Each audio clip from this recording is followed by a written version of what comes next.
একদিনের ছুটিতে বেরিয়ে আসতে চান 6টি অপূর্ব স্থান? তাহলে আপনাদের যেতেই হবে হুগলি নদীর তীরে ব্যান্ডেলকে কেন্দ্র করে 6টি অপূর্ব স্থান। আজকের এই ভিডিওতে ব্যান্ডেলের সম্পূর্ণ ট্যুর গাইড রইল, তাই জন্য দেখতে হবে পুরো ভিডিওটা একেবারে শেষ পর্যন্ত।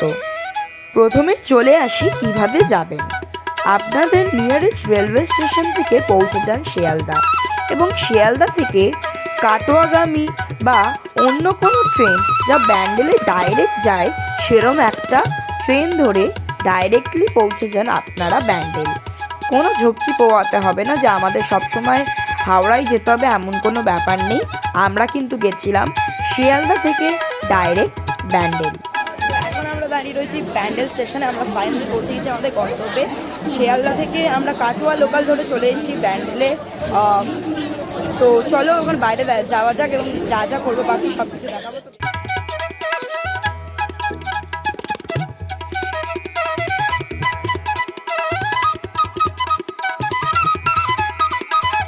ঘড়ির কাঁটায় প্রায় বেজে গেছিল 10টা, আর আমরা স্টেশনের একদম উল্টো দিক থেকে আমাদের ব্রেকফাস্টটা সেরে নিয়েছিলাম। আমাদের ব্রেকফাস্টে কিন্তু এখানে ছিল লুচি, পরোটা, মুড়ি। তা আমি নিয়েছিলাম মুড়ি, এবং এগুলো কিন্তু সব কিছুরই দাম ছিল 20 টাকা, এবং এক্সট্রা ডিম নিলে নিয়েছিল 10 টাকা। তো এই হচ্ছে স্টেশন, এইখানটা হচ্ছে স্টেশন। আর এর উল্টো দিকে এরকম বাইক স্ট্যান্ড আছে, এবং তার সামনে কিন্তু কয়েকটা দোকান আছে। এখান থেকে কিন্তু আমরা আমাদের ব্রেকফাস্টটা সেরে নিয়েছি। তো ব্রেকফাস্ট কিন্তু নিতেই পারবে মোটামুটি কম দামেই। আর এখন আমরা যাচ্ছি আমাদের সাইট সিন করতে। আমরা যাব এখন। প্রথমে আমরা ঠিক করছি যে আমরা আগে লাহিড়ী বাবার আশ্রম, যেটা এই দিকটা পড়ছে, সেটা আমরা যাব। তারপরে বাকি যে আলাদা সাইট সিনগুলো আছে সেগুলো। সো ফ্রেন্ডস, এখন আমরা কিন্তু বেরিয়ে গেছি আমাদের সাইট সিন করতে। পুরো একটা অটো রিজার্ভ করে নিয়েছি। চারজন আমরা বসে গেছি। আর পার অটো নিয়ে নিল 800, মানে পার হেড পড়ে যাচ্ছে 200 করে। তো চলো যাও। রাস্তায় যেতে যেতে ক্যামেরা বন্দি করে নিলাম এক বিশাল আকারের হনুমান মূর্তি। আমাদের সাইট সিনের প্রথম স্থান, বা আমাদের সাইট সিনের প্রথম যে স্থান যেটা আমরা রিজার্ভ করেছিলাম, আমরা চলে এসেছিলাম কথাশিল্পী শরৎচন্দ্র চট্টোপাধ্যায়ের যে পৈতৃক ভিটে সেখানে। এবং সেখানে এখন তো আর কিছু থাকে না। এই এলাকাটা অ্যাকচুয়ালি এখন পঞ্চায়েতের আন্ডারে পড়ছে। এখন তো এখানে সেইভাবে কিছু করা নেই, পুরোই ফাঁকা। তো এখন একটা এটা পর্যটন কেন্দ্র হিসাবেই এখন রয়ে গেছে। এখানে রয়েছে শুধুমাত্র বাড়ি, আর সামনের চারদিকে রয়েছে হালকা করে বাগান। ভিতরে কিন্তু কেউ থাকে না, এবং কোনো আসবাবপত্র সেইভাবে নেই। তবে এইটাই এখন লোকে যখন ব্যান্ডেল ঘুরতে আসে ঘুরে দেখে, তো সেটাই তোমাদের সাথে দেখিয়ে দিলাম।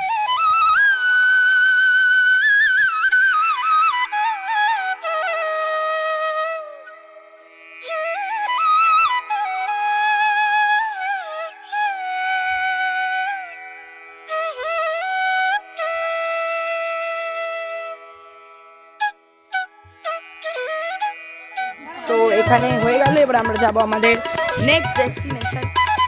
কথাশিল্পী শরৎচন্দ্র চট্টোপাধ্যায়ের পৈতৃক ভিটে ছেড়ে এখন আমরা এগিয়ে চলেছি লাহিড়ী বাবার আশ্রমের দিকে। আর রাস্তায় যেতে যেতেই আমরা সাক্ষী হলাম কত কলা গাছের, কত আম গাছের, কত লিচু গাছের।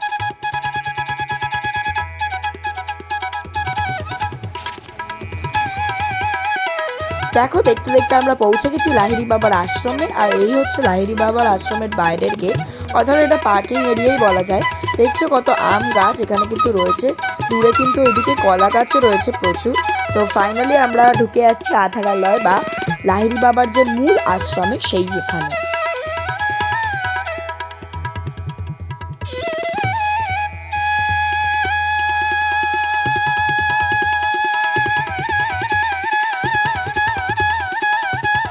এই লাহিড়ী বাবার আশ্রমে প্রবেশ করার সাথে সাথেই মনে শান্তি ও স্নিগ্ধতা ভরে উঠবে। এত ফুলের সমারোহ দেখে সত্যি খুবই ভালো লাগবে। নানা রং বেরঙের ফুল, পাখি, রাজহাঁস সব দেখে মনে এক নতুন রকমই উদ্দীপনা হয়ে উঠবে, এবং আরও ইচ্ছা করবে পুরো জায়গাটা ঘুরে দেখতে।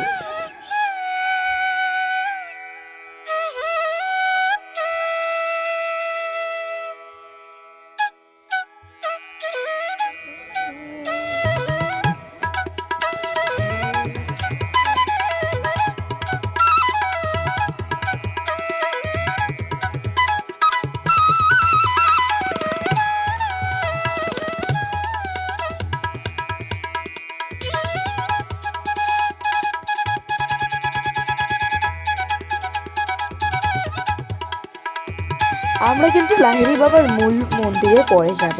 এখানে যেমন আমরা দেখতে পাচ্ছি লাহিড়ী বাবার আশ্রম বা যা হচ্ছে আহারালয়, তার মধ্যে এটা হচ্ছে সোনার জগদ্ধাত্রী মূর্তি, অর্থাৎ সোনার জগদ্ধাত্রী মন্দির। এছাড়াও রয়েছে আরও নানান মন্দির, যেগুলো আজকে কিন্তু আমরা এই ভিডিওতে সম্পূর্ণভাবে ঘুরে দেখব।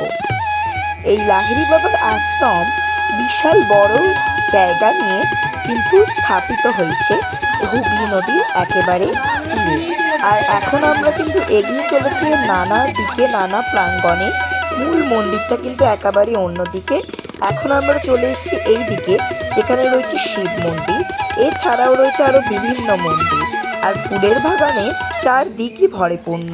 আর আমাদের কিন্তু এই রাস্তাটি হেঁটে যেতে এক অন্য রকমই শান্তি মিলছে।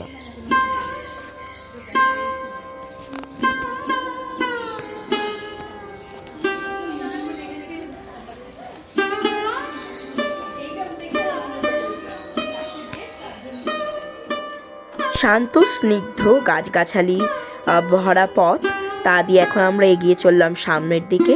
এবং সামনে তোমরা দেখতেই পাচ্ছ এরকম একটা দারুণ স্তম্ভ।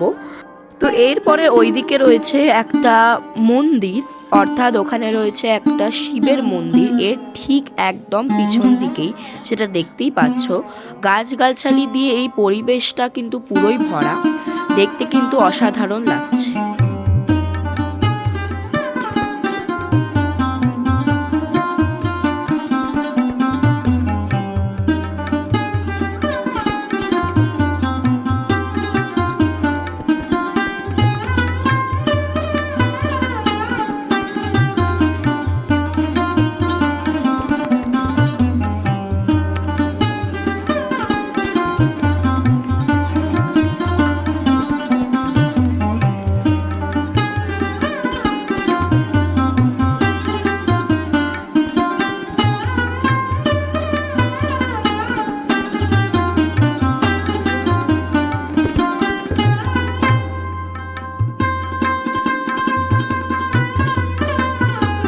লাহিড়ী বাবার আশ্রমে কিন্তু চারদিকেই রয়েছে নানা পার্ক, নানা মন্দির, নানা শিবের মন্দির, নানা কালী ঠাকুরের মন্দির, বিষ্ণুর মন্দির, লক্ষ্মী নারায়ণের মন্দির, রাম সীতার মন্দির, নানা মন্দির কিন্তু পুরো আশ্রম জুড়েই কিন্তু রয়েছে।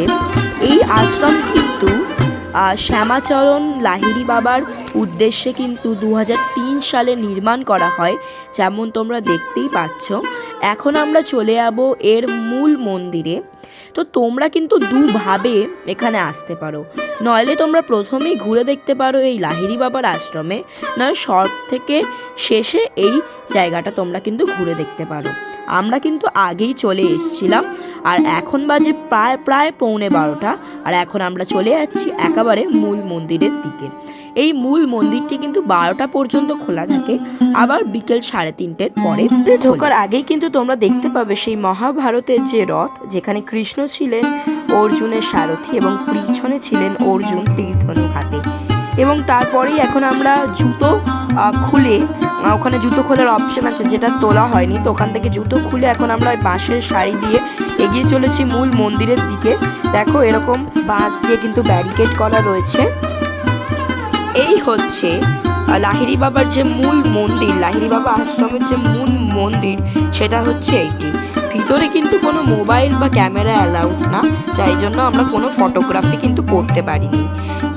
এটা কিন্তু একটা ধারে একটা ঝিল টাইপের রয়েছে, ঝিল বা লেক, তার মধ্যেই কিন্তু তার ওপরেই এই মন্দিরটা কিন্তু রয়েছে, তোমরা যেমন দেখতেই পাচ্ছ। এবং চারদিকে রয়েছে নানা ফুল। এখানে কিন্তু হাঁস রাজহাঁস সবই কিন্তু চড়ছিল, সেটাও তোমরা দেখতে পাচ্ছ।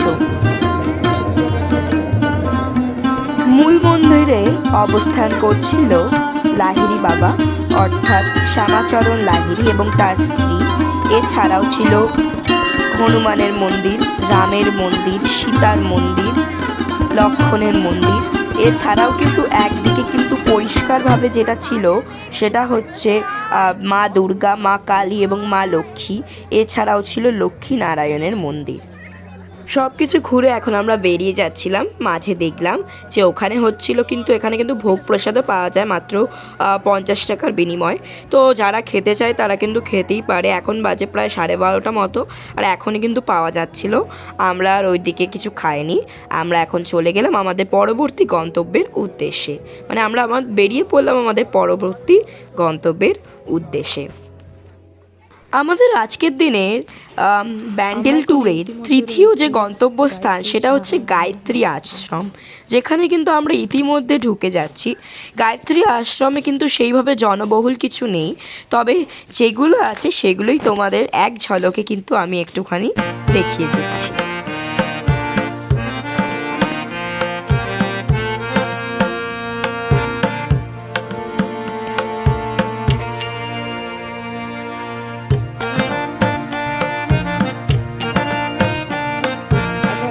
গায়ত্রী আশ্রমে দেখতেই পাচ্ছ,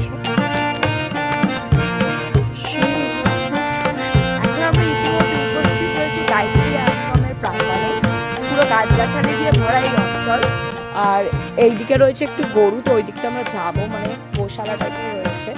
আর এখানে হচ্ছে এই মন্দিরটি।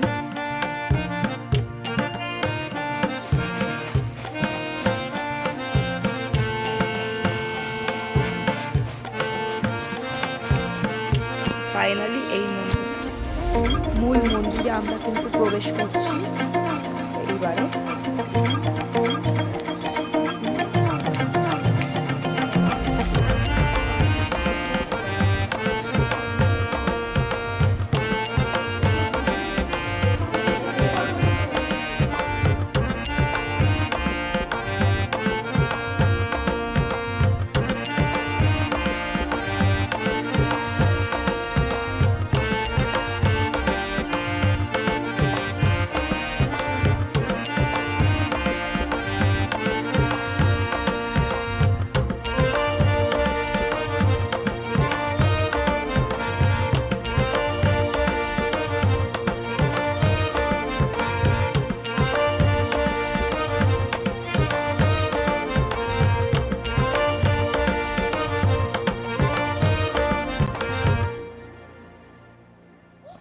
আমরা কিন্তু এখন ওই দিক থেকে একবারে এই দিকে চলে এসেছি। এই দিকে কিন্তু রয়েছিল বাচ্চাদের খেলার জন্য একটা খুব সুন্দর পার্ক, যেমন দেখতেই পাচ্ছ খুব সুন্দর পার্ক কিন্তু এখানে সাজানো গোছানো ছিল।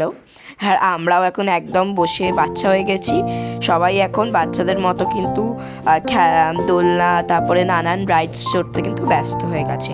তো এইগুলো দেখে আমরা কিন্তু চলে যাব এবারে লাঞ্চ করতে, কারণ আমাদের পাচ্ছে প্রচুর খিদে।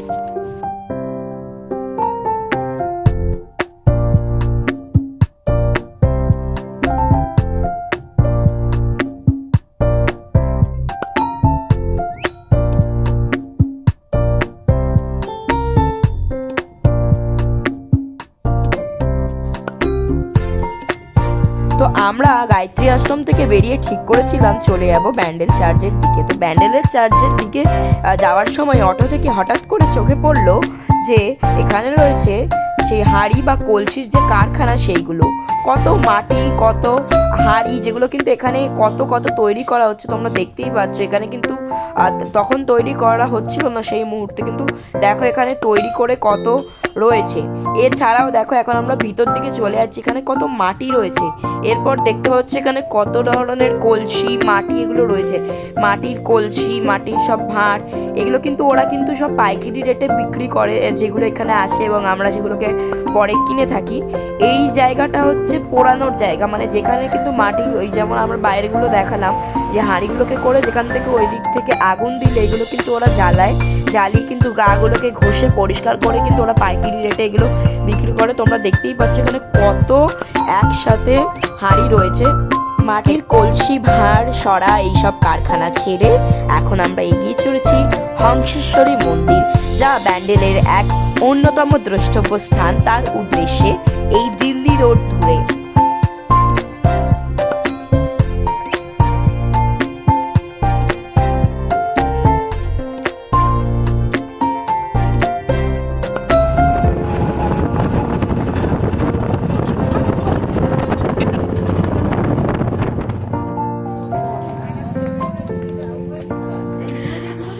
আমরা এখন রয়েছি হংসেশ্বরীর মন্দিরের একদম সামনে, আর আমরা এখন এখান থেকে একদম ঢুকে যাবো হংসেশ্বরী মন্দিরের মূল মন্দিরে। তো ওই দেখো মন্দির দেখতেই পাচ্ছি, তো ওখানে আমরা এখন ঢুকে যাবো। খুব প্রাচীন মন্দির এই হংসেশ্বরী মন্দির। হুগলি নদীর তীরে এই হংসেশ্বরী মন্দিরের অবস্থান। এই মন্দিরের শুরুতেই কিন্তু আমরা দেখতে পাচ্ছি এই হচ্ছে রাজবাড়ির মূল প্রবেশদ্বার, এবং ওইদিকে কিন্তু রয়েছে হংসেশ্বরী মন্দিরের যে মূল মন্দির বা মূল যে আখ্যান। হংসেশ্বরী মন্দিরে ঢোকার পূর্বে কিন্তু তোমাদের এখানে জুতো বা বাইক যা আছে সেগুলো কিন্তু তোমরা এখানে রাখতে পারবে 2 টাকার বিনিময়। তো আমরা কিন্তু এরপরে জুতো ফুতো রেখে এই দিক থেকে কিন্তু আমরা একেবারে ঢুকে যাব হংসেশ্বরী মন্দিরের ভিতরে।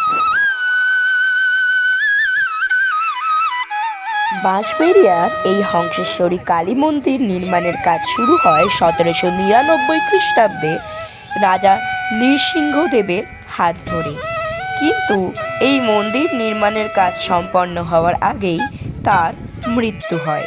পরে এই হংসেশ্বরী মন্দিরের কাজ তারই পত্নী শ্রী শঙ্করী দেবী দ্বারা সম্পন্ন হয়।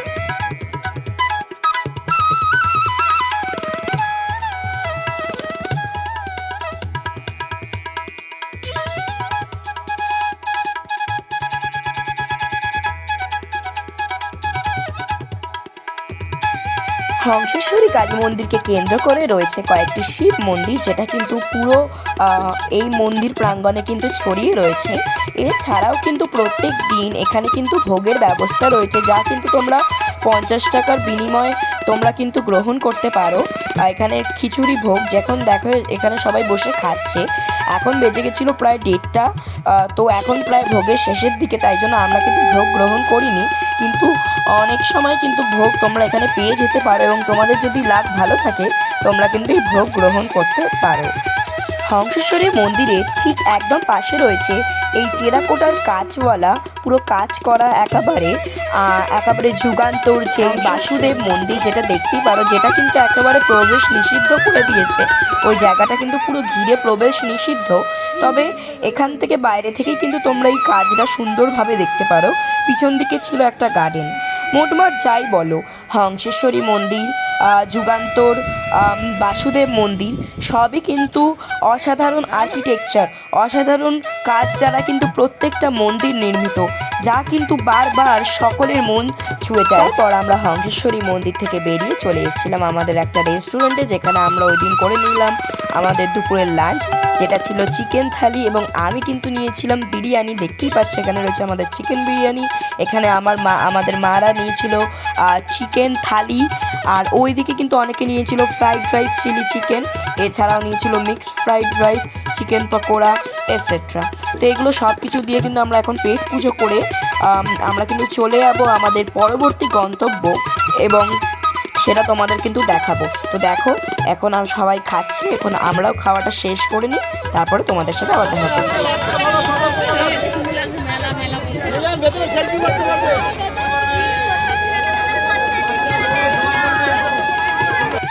তো দেখো এই হচ্ছে ব্যান্ডেল চার্চ, যেমন তোমরা দেখতেই পাচ্ছ, আর এই ব্যান্ডেল চার্চে কিন্তু এখন আমরা প্রবেশ করে যাচ্ছি। এই হচ্ছে ব্যান্ডেল চার্চের মূল প্রবেশদ্বার।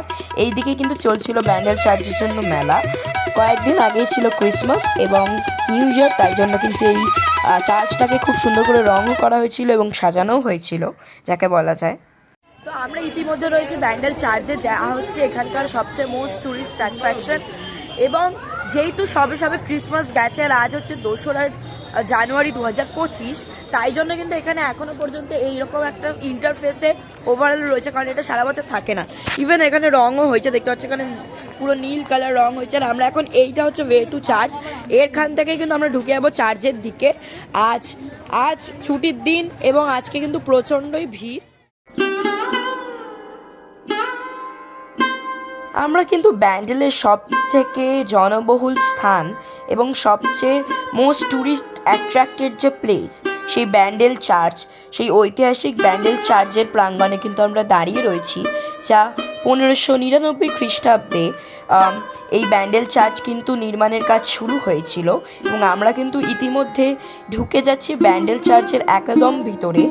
এরপরে কিন্তু বেশিক্ষণ পর্যন্ত আমরা ভিডিও কন্টিনিউ করতে পারবো না, কারণ ভিডিও ভিতরে কিন্তু একেবারে নিষিদ্ধ। তবে বাইরে যতটা দেখাতে পাচ্ছি সেগুলো দেখাচ্ছি। তো এই হচ্ছে সেই ব্যান্ডেল চার্চ, যা 1599 সালে তৈরি হয়েছিল এবং খুলেছিল কিন্তু মানুষের জন্য 1660 খ্রিস্টাব্দে। তো ততদিন পর্যন্ত কিন্তু এইগুলো কিন্তু মানুষের জন্য খোলা হয়নি। এই চার্চ, যা আসল নাম হচ্ছে দ্য ব্যাসিলিকা অফ হোলি রোজারি, তো সেই প্রাঙ্গণে কিন্তু আমরা এখন রয়েছি এবং এখন প্রায় বিকেল 3টে মতো, আর এখন কিন্তু এখানে প্রচুর ভিড়। চার্চ মানেই যীশু খ্রিস্ট, আমাদের জেসাস ক্রাইস্ট, তার স্মরণেই কিন্তু এখানে নানা লোকে মোমবাতি জ্বালিয়ে রাখে। তো তেমনই আমরা কিন্তু এগুলো দেখে আমরা চলে যাবো ওপরে এবং ভিতর দিকে মূল চার্চের ভিতরে কিন্তু আমরা এখন এগিয়ে যাব।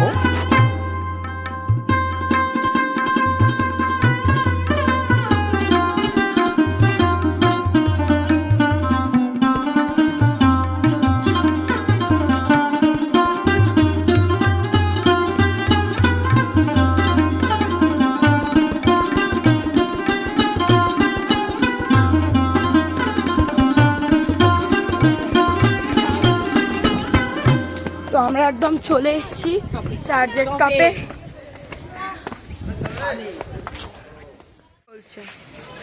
ওটা চলছে ঘড়ি, টাইম দেখ, নিজের হাতে ঘড়িটা দেয় না। হ্যাঁ, টাইম জানি, কিন্তু আমি বলছি সেকেন্ডের ক্লকটা নেই। ওটা সেকেন্ডের, ওটা দেয়নি কাঁটাটা।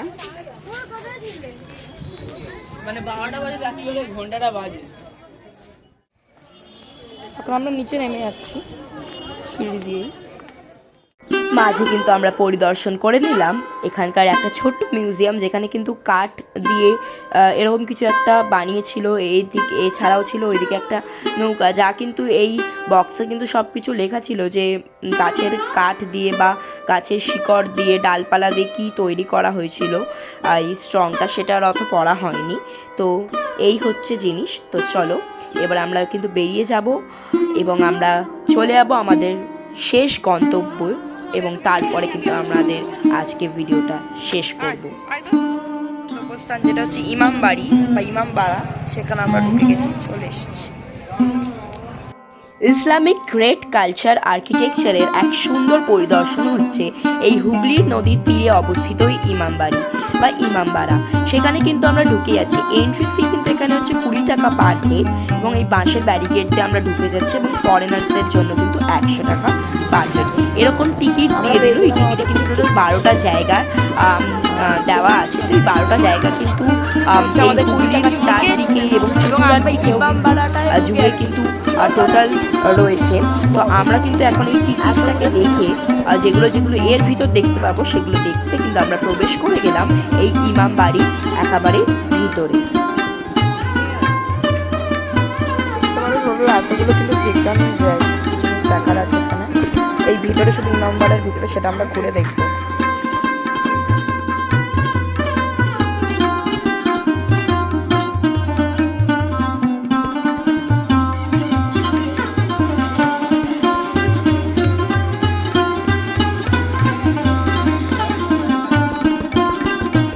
প্রথমেই ঢুকে গেছিলাম এই দিকটা। এদিকে কিন্তু ছিল একটা গ্রেট আর্কিটেকচারাল জিনিস, এর ভিতরে আর ক্যামেরা অ্যালাউড ছিল না, এর জন্য আমরা যাইনি। এরপরে কিন্তু ওই জায়গাটা ঠিক নামটা আমার এখন মনে পড়ছে না, তবে ওই জায়গাটা দেখার পরে আমরা চলে যাচ্ছিলাম সানক্লক বা সূর্যঘড়ি দেখতে। সূর্যঘড়ি অর্থাৎ সূর্যের রশ্মি এবং সূর্যের তাপের যে ছায়া পড়তো, সেই অনুযায়ী কিন্তু এখানে যে সময় নির্ধারণ করা হতো, সেই জায়গাটাই কিন্তু এই সূর্যঘড়ির মূল উদ্দেশ্য ছিল। তো সেই দিকেই চলে যাবো। আর ওই দিকটা ছিল হুগলি নদী, বিস্তীর্ণ হুগলি নদী।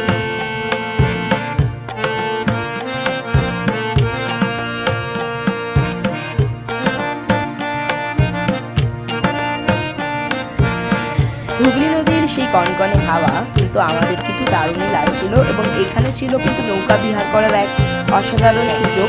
60 টাকার বিনিময়ে কিন্তু তোমরা এখানে কিন্তু পার হেড 60 টাকার বিনিময়ে কিন্তু তোমরা এখানে হুগলি নদীতে একটা বোট রাইড নিতেই পারো, যা কিন্তু খুবই ভালো লাগবে।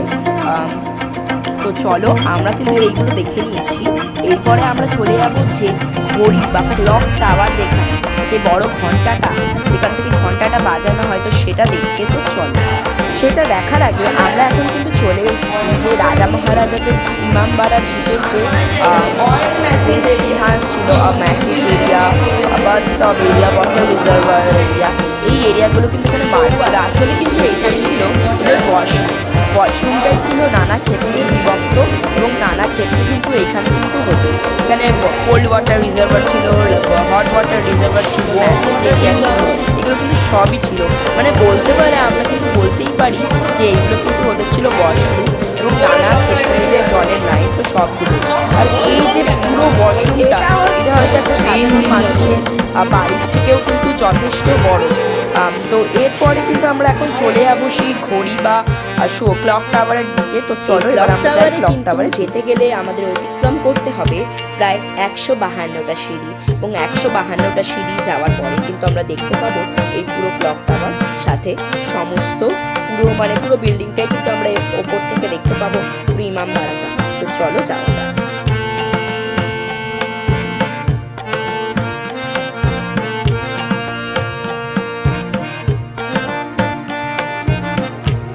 এই সেই বিশাল বড় বড় দুটো ঘন্টা, যা কিন্তু বাজাতে যে হাতুড়ি বা যে হ্যামারটা দিয়ে এটা বাজানো হয়, তার ওজনই 20 কেজি। 2জন লোক লাগে এই হ্যামারটাকে তুলে এই ঘন্টাটা বাজাতে, এবং এই ঘন্টার জোর কিন্তু বিশাল। নিচ থেকে খুব জোরে কিন্তু এটা পুরো ভাইব্রেট হতে থাকে। এই হচ্ছে একেবারে ওপর থেকে ভিউ ইমামবাড়ার, যেটা তোমরা দেখতেই পাচ্ছ। আমরা একেবারে ওপরে চলে এসেছি, এবং এই ওপরে কিন্তু পরিষ্কার তোমরা দেখতে পাচ্ছ যে এখানে রয়েছে পুরো ইমামবাড়ার ভিউ দেখা যাচ্ছে, এবং পিছনে রয়েছে কিন্তু হুগলি নদী। এই কিন্তু দেখে আজকের ভিডিওটা আমি এখানেই শেষ করছি, কারণ এরপরে কিন্তু আমাদের গন্তব্য হয়েছে একটা অন্য জায়গায়। তো সব কিছু দেখবো। তো চলো, টাটা, bye bye, see you in the next video. Tata.